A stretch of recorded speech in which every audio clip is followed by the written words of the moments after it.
Pemirsa, sebagai penyanyi, Krisdayanti atau yang akrab disapa Kade memang selalu memperhatikan penampilan.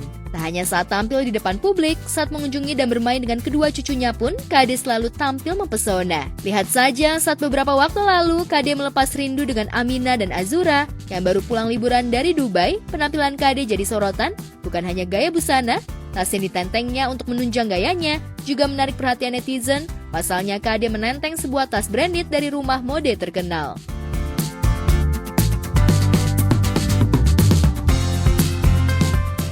Ya, Kade memang selalu menenteng tas branded setiap bertemu dengan kedua cucunya. Bahkan tas mahal milik Kade ditaksir Amina, hingga Amina enggan melepaskan tas mahal milik Grandmi-nya.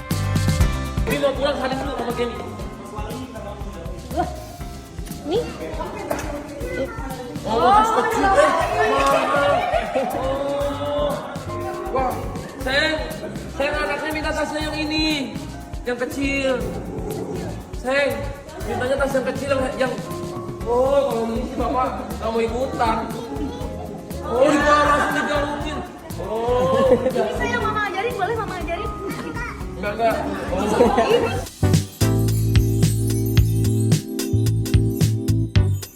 Jika ditelisik lebih dalam, harga tas branded yang digunakan diva pop ini memang bernilai fantastis. Bagaimana tidak, harga tas branded milik Kade dibanderol dengan harga ratusan juta rupiah, yang artinya 100 kali lipat dari gajinya sebagai anggota dewan. Namun demikian, netizen pun tak heran jika Kade mengkoleksi tas branded lantaran karirnya sebagai penyanyi terbilang moncar. Hobi mengoleksi tas branded rupanya juga ditularkan Kade kepada putrinya Aurel yang juga mengkoleksi tas branded dari rumah mode ternama dengan harga terbilang fantastis. Guys, jadi tadi gantian, karena aku beliin abang tas, kan abang beliin aku tas juga. Keren banget. Berapa? 82. Yaudah ini aja, Ho. Ayo.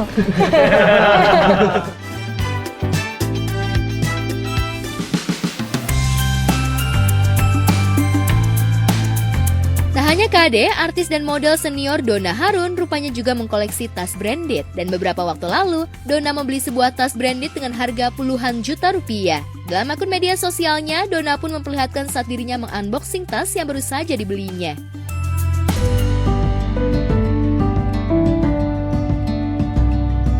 Ya, awalnya Donna memang tak berniat membeli tas branded ini, namun lantaran dirinya ingin pergi ke Eropa dan membutuhkan tas yang aman dan nyaman, membuat ibu dari Ricky Harun ini akhirnya terpaksa membeli tas tersebut. Kali ini aku mau unboxing dikarenakan apa? Dikarenakan aku tuh pergi ke luar negeri tapi aku bawa tasnya yang nggak tertutup. Jadi aku butuh banget tas yang tertutup sehingga aku belilah si tas ini. Ini sebenarnya aku unboxing karena tas ini tidak aku harapkan dan tidak ingin aku beli sebenarnya. Ini tuh ada bonnya, ada ininya. Aku belinya di Harrods dengan harga 2.900. 2.900 dapat box seperti ini. Rupiahan. Nih guys. Tarang.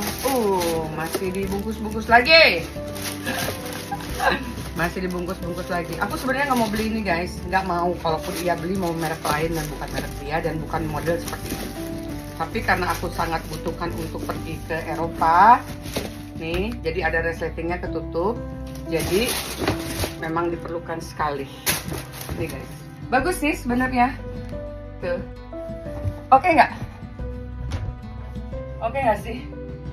Oke lah ya, untuk sebuah tas buat jalan-jalan ke Eropa. Jadi ini bisa diginiin guys, nih. Oh ini bisa begini, ya. Bisa juga diginiin. Tuh.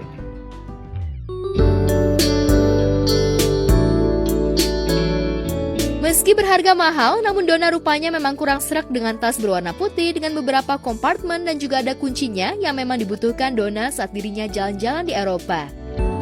Bagus sih sebenarnya. Tuh. Oke nggak? Oke nggak sih? Oke lah ya, untuk sebuah tas buat jalan-jalan ke Eropa. Jadi ini bisa diginiin guys, nih. Oh ini bisa begini, ya. Bisa juga diginiin. Tuh, bisa begini bawahnya. Dalamnya tuh seperti ini tuh. Ada ini.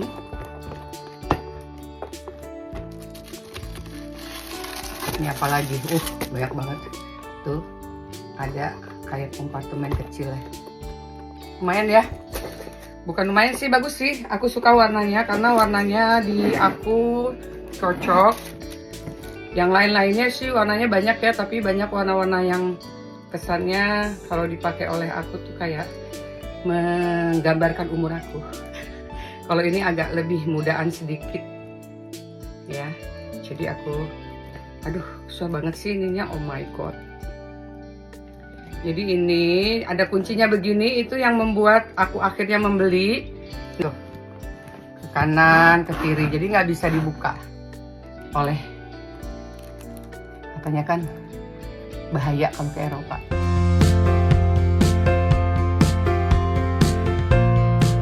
Sayangnya, netizen justru bukan memperhatikan tas mahalnya, melainkan salfok dengan koper yang ada di belakang Donna. Usut punya usut, koper berwarna biru tersebut rupanya juga dari merek ternama, yang harganya lebih mahal dari tas yang baru saja dibeli Donna. Jika tas Donna berharga puluhan juta, sebaliknya koper Donna bernilai ratusan juta rupiah.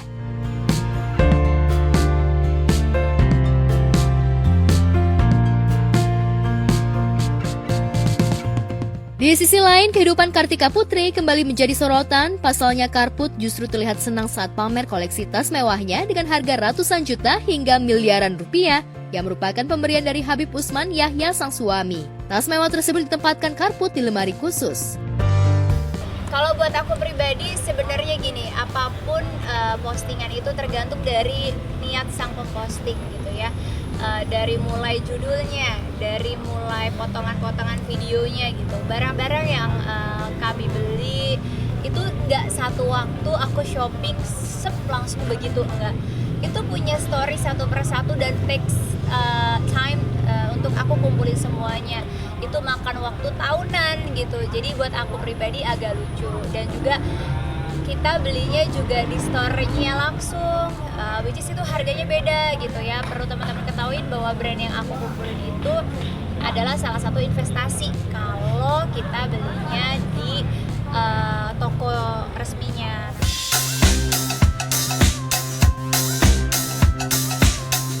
Sayangnya, pasca pamer tas mewah miliknya, Karput justru mendapat nyinyiran netizen. Netizen menganggap apa yang dilakukan Karput dianggap tak pantas, apalagi sebagai istri Habib, Karput harusnya tak pamer harta dan kemewahan. Bahkan banyak netizen yang mempertanyakan penghasilan Habib sebagai seorang pendakwah.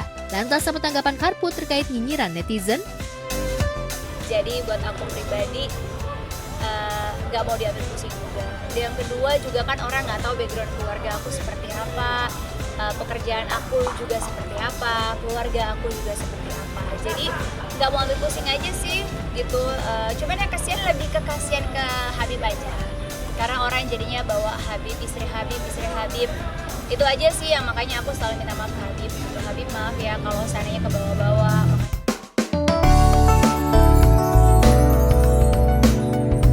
Meski mendapat nyinyiran, namun Karput seolah tak mau ambil pusing terkait nyinyiran netizen terhadapnya. Karput pun menjelaskan jika semua koleksi tas mewah miliknya sebagian dibeli dari hasil kerja kerasnya sebagai artis sebelum menikah dengan Habib Usman. Orang nggak pernah tahu story-nya kayak apa. Kayak Habib juga setiap subuh juga setiap hari, dan juga kan nggak cuma pekerjaan yang harus kita update di media sosial. Aku juga punya bisnis family yang aku nggak pernah share sama sekali.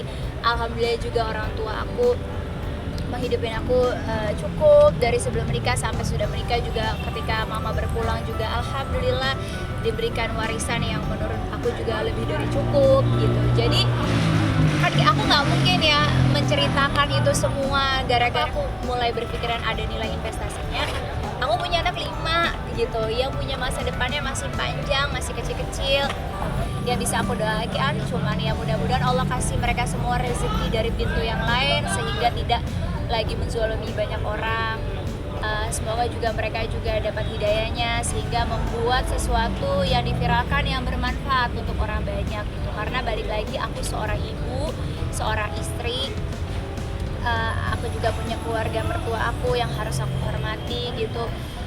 Agak capek juga sebenarnya, cuman orang selalu bilang kayak beda ya istri Habib yang satu ini, ya emang istri Habib yang artis kan baru aku ya, jadi maksudnya pasti beda lah. Aku juga butuh waktu untuk berproses dan aku juga tidak pernah bilang aku adalah seorang panutan. Aku malah selalu bilang bahwa idola itu jangan artis, karena artis itu juga manusia, banyak salahnya, banyak hilafnya, termasuk diri aku.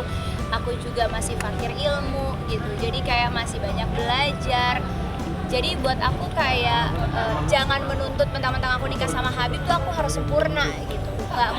Gak mungkin bisa. Siapa karput yang tiba-tiba nikah berapa tahun jadi sempurna, ya kayaknya masih jauh lah. Tapi minimal aku mencoba yang terbaik untuk anak-anak aku, keluarga aku, suami aku. Selama suami aku ridho, ya kenapa aku harus ada pusing gitu.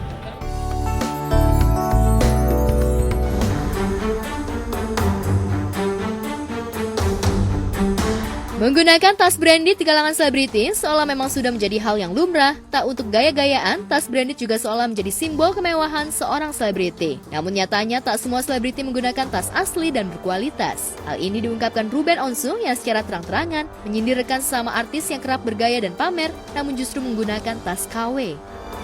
Itu kan sebenarnya hak mereka ya, tapi gue paling sebel banget. Udah kayak gimana terus pakai yang Pelsong nih. Iya. Ya. Tapi gayanya petang-peteng gitu.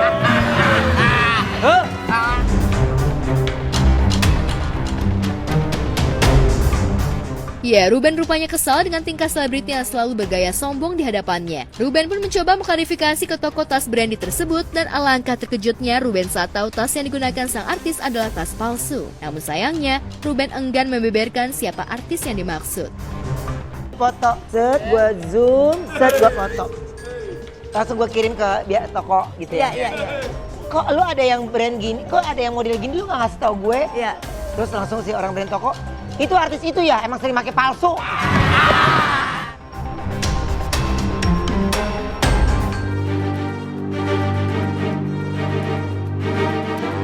Dikala artis berlomba-lomba membeli tas branded, sementara seorang konten kreator bernama Jessica Fire rupanya juga memiliki pengalaman tak mengenakan saat masuk ke sebuah store branded di Australia.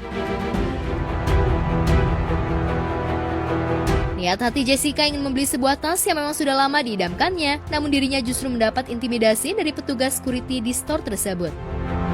Aku juga punya pengalaman underestimate kayak gini, tapi store-nya stop. Jadi guys, jadi waktu itu aku emang niat mau beli tas kan, tas ini nih aku tunjukin tas, dan aku udah browsing. Begitu aku masuk kan, dia kasih satu server yang emang ngelayanin aku kan waktu itu. Udah gitu udah ngobrol apa segala macam, aku mau ambil yang ini gitu kan. Terus aku bilang setelah aku mau beli satu barang lagi, tapi aku masih nggak tahu apa antara dompet atau cup holder gitu kan. Jadi aku pindah lah ke bagian cup holder. Terus saya bilang, oh ya udah mbak di sini aja lihat-lihat gitu kan. Saya nyiapin barang mbak yang sebelumnya, tas yang aku mau beli itu oke ya kan. Jadi aku pegang-pegang kan barangnya. Tahu apa? Security-nya datang. Terus pertama dia kayak ngelihat aku gitu kan, ngebereng gitu kan. Mungkin karena barang-barang yang aku pakai waktu itu terlihat biasa aja.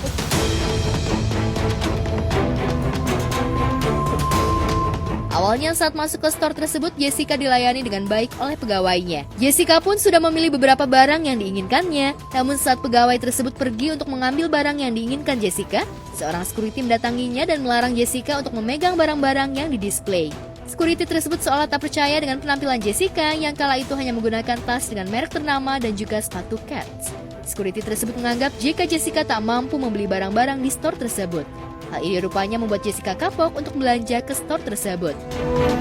Gimana gitu, ngerasa kayak kenapa ya ini security? Maksudnya lu baru security aja, kenapa underestimate banget gitu sama orang karena aku pakai pakaian biasa gitu, pakai sepatu Adi.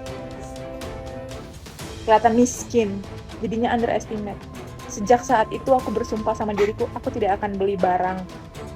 Pokoknya tas sama sepatu aku itu adalah barang terakhir aku beli di